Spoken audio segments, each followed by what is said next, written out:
Implementa BIM para lograr una mayor rentabilidad en tus proyectos. Soy María José de Tesanos, CEO de MDT Arquitectura, y te doy la bienvenida al podcast de BIM Online. Estoy aquí para compartir contigo mis conocimientos y experiencia trabajando en proyectos con BIM para que puedas tomar acción y avanzar en el proceso de implementar BIM, que traerá más eficiencia y productividad a tus proyectos.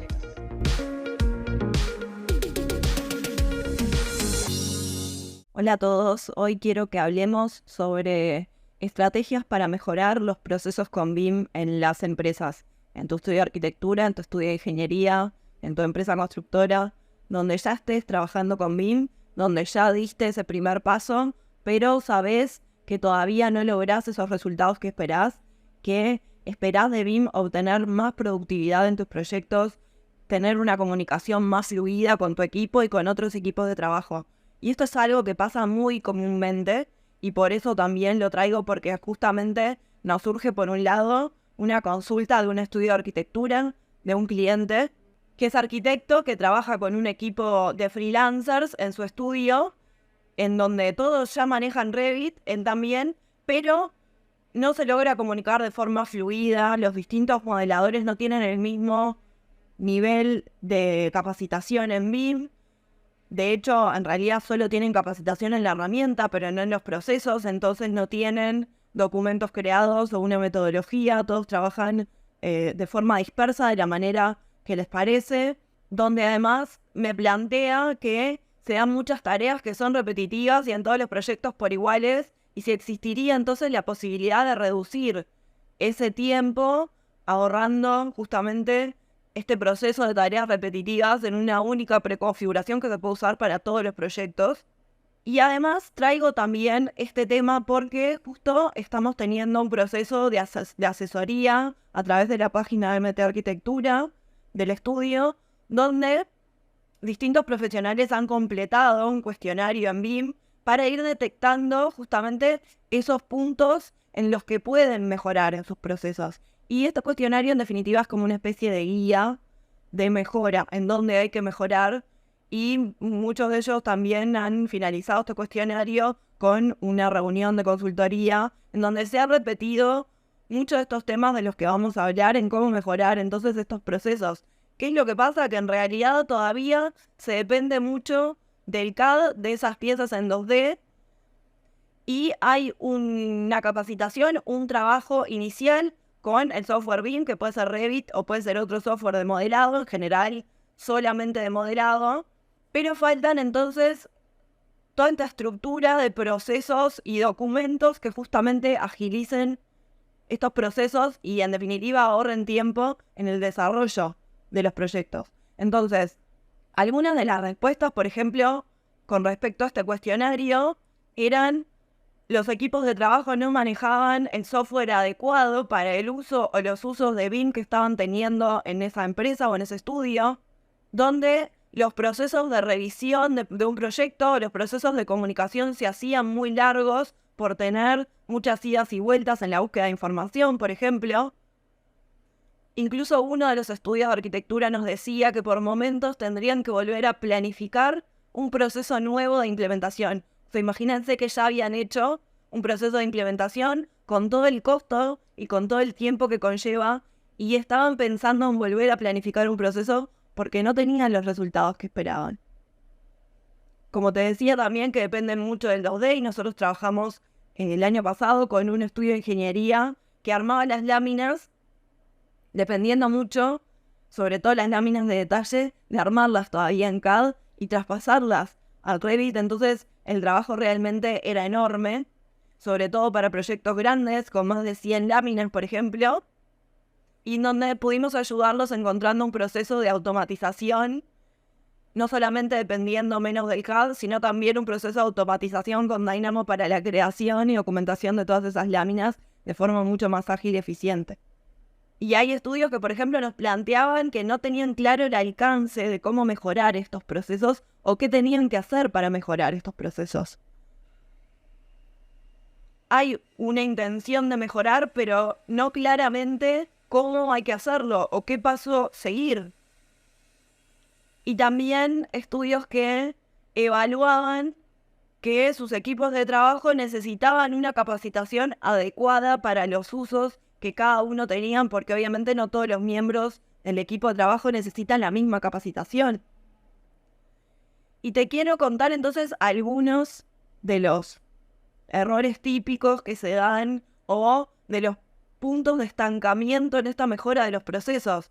Por ejemplo, en el exportar los modelos del 3D al IFC para poder trabajar de forma colaborativa con otros equipos de trabajo, en cómo nombrar los archivos y las carpetas para crear un sistema estructurado de información que todos los equipos de trabajo y todos los miembros del equipo de trabajo detecten e interpreten de forma rápida, cómo establecer un sistema de coordinación de las distintas disciplinas que sea eficiente en un modelo cuando solamente le pedimos al software que nos indique las incidencias, muchas veces y saltan cientos de incidencias sin saber o tener una relevancia de cuáles de esas incidencias corresponden modificar y cuáles no.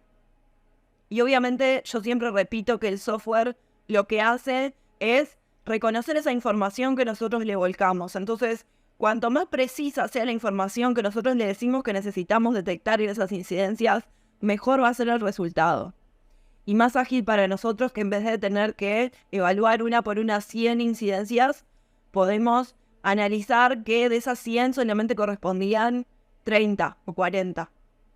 Otro de los errores o puntos de estancamiento más comunes es la forma de crear la documentación en los dibujos y no tener un sistema automatizado de documentación. La parte de los procesos de comunicación, en donde se llevan a cabo reuniones con otros equipos, en donde no está claro la matriz de responsabilidades, a quién le corresponde modificar el modelo cuando surgen cambios de proyectos. Establecer estándares, por ejemplo, de calidad y de detalle y de precisión en los modelos, de saber que antes de exportar ese modelo o de pasarlo a otro equipo de trabajo o una fase siguiente del proyecto es necesario inspeccionar determinados puntos y para esto es clave tener un proceso de un paso a paso de qué chequear y cómo chequearlo. Es clave también tener una biblioteca de objetos con los que habitualmente trabajamos en los proyectos y tenerlo en un catálogo que sea accesible y también plantillas de trabajo con documentación, con parámetros ya precreados, preconfiguraciones precreadas, formatos de láminas ya documentados, en donde solamente volcamos la información una vez y automáticamente esto se ve reflejado en las distintas láminas del proyecto o en las distintas vistas. Y el estudio de arquitectura que te comentaba que nos había consultado, lo que nos decía también, es que ellos tienen un grado de detalle de láminas constructivas, en donde, si bien lo hacen en Revit, dependen mucho todavía de las líneas en 2D y cómo a veces automáticamente se modifica el proyecto, se modifica el modelo, pero no los detalles en 2D. Y esto obviamente trae un retrabajo que es necesario entonces crear determinados procesos para que esto automáticamente se pueda modificar.